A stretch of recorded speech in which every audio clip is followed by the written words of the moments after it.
राधे राधे मित्रों, आज हम आपके लिए यहाँ पर लेकर आए हैं चौथ माता की कथा।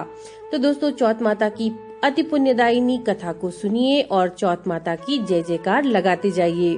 तो चलिए शुरू करते हैं। एक नगर में एक बूढ़ी माँ रहती थी। वह अपने बेटे की सलामती के लिए 12 महीनों का चौथ का व्रत करती थी।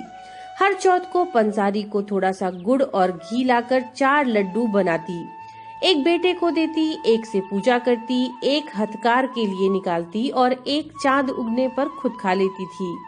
एक बार उसका बेटा ताई से मिलने गया। ताई ने बैसाखी चौथ का व्रत रखा था। ताई से पूछा, माँ तो 12 चौथ रखती है। ताई बोली, तेरी माँ तेरी कमाई से तरमाल खाने के लिए 12 चौथ करती है। तू परदेश जाए तो वो एक भी चौथ नहीं करेगी। लड़के को लगा कि ताई सच बोल रही है। घर आकर के माँ से कहा कि मैं परदेश जा रहा हूँ, यहाँ तू मेरी कमाई खाने पीने में उड़ा देती है। माँ ने समझाकर रोकना चाहा, पर बेटा नहीं माना। माँ ने उसे साथ ले जाने के लिए चौथ माता के आंखें दिए और कहा, मुसीबत में ये आंखें तेरी मदद करेंगे। वह आंखें लेकर के रवाना हो गया। घूमते हुए एक नगर में पहुंचा। उसने देखा एक बूढ़ी माँ रोती जा रही थी और पुआ बनाते जा रही थी। उसने कारण पूछा तो बूढ़ी माँ ने कहा, बेटा इस नगर की पहाड़ी पर एक दैत्य रहता है। पहले वह नगर में आकर कई लोगों को खाने के लिए मार देता था। अब राजा हर घर से एक आदमी दैत्य के पास भेजता है और आज मेरे बेटे की बारी है, इसलिए रो रही हूँ और उसी के लिए पुए बना रही हूँ। ये सुनकर के वो बोला, तू पुए मुझे खिला दे, तेरे बेटे की जगह मैं चला जाता हूँ। बूढ़ी माँ ने खीर पुए उसे खिला दिए। खा पी कर वो सो गया। रात को राजा के सैनिक आए तो बूढ़ी माँ ने उसे भेज दिया। दैत्य के सामने पहुँचने पर उसने चौथ माता की आंखें दैत्य की तरफ फेंक कर कहा, हे चौथ माता, यदि मेरी माँ मेरी सलामती के लिए व्रत करती है तो दैत्य का सर कटकर गिर जाए। तुरंत दैत्य का सर कट करके गिर गया। लड़का वापस आ गया। राजा ने उसे उपहार देकर के विदा कर दिया। चलते हुए एक दूसरे राजा के नगर में वो पहुंचा और इस राज्य में आवा तभी पकता था जब एक इंसान की बलि दी जाती थी। सिपाहियों ने उसे पकड़कर आवे में चुन दिया।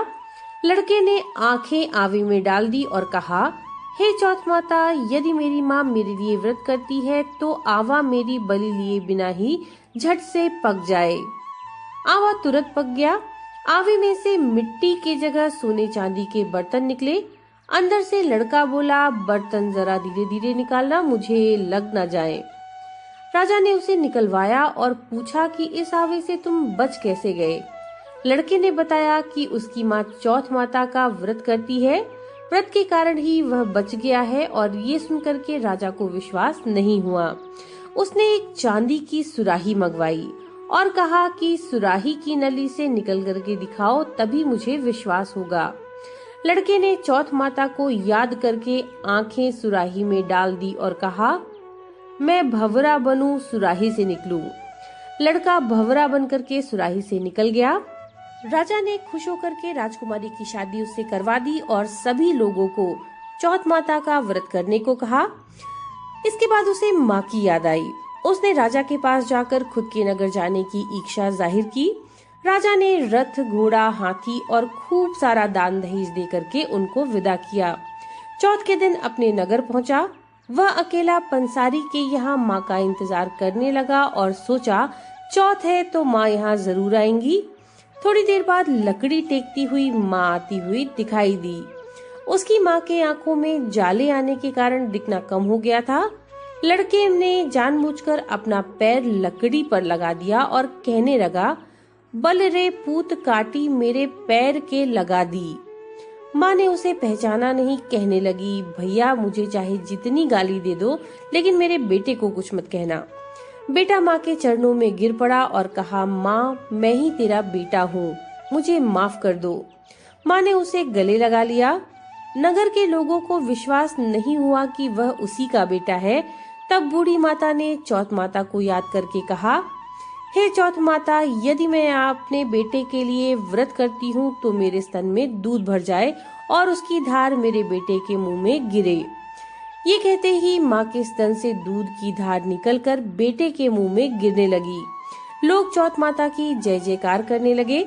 उस नगर के सभी लोग उसके बाद चौथ माता का व्रत करने लगे।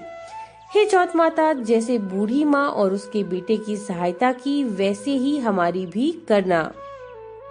तो ये थी चौथ माता की कथा। नमो नारायण।